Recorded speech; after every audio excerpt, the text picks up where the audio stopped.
एक आदमी और उसकी पत्नी चिड़ियाघर घूमने गए। वो देखते देखते वो बंदर के पिंजरे के पास पहुंचे। वहां उन्होंने देखा कि एक बंदर अपनी मादा के साथ बड़े जोश से खेल रहा था। यह देखकर पत्नी से अपने पति से कहा, देखो कितना रोमांटिक जानवर है, अपनी मादा के साथ कितने प्यार से खेल रहा है। तब पति चुप रहा।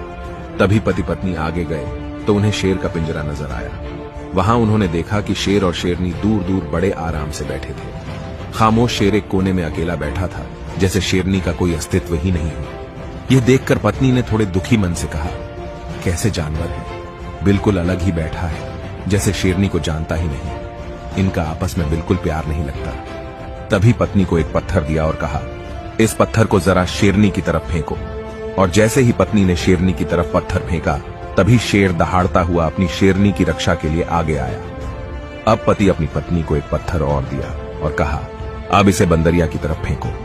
जैसे ही पत्नी ने पत्थर फेंका, वो बंदर अपनी मादा को छोड़कर खुद की जान बचाने के लिए तुरंत पेड़ पर चढ़ गया था। दोनों जानवरों को प्रतिक्रिया समझाते हुए पति ने अपनी पत्नी से कहा, बंदर की तरह झूठे और असंवेदनशील लोग अपने खोखलेपन को छिपाने के लिए अक्सर इस तरह के बाहरी दिखावे वाले रोमांस का ढोंग करते हैं। वहीं इसके विपरीत शेर की तरह लोग हैं, जो दिखावे से दूर तनाव मुक्त होकर अपनी जिंदगी आराम से जी रहे हैं। और आज के समाज में हमारे आसपास बंदर ज्यादा है और शेर बहुत कम है।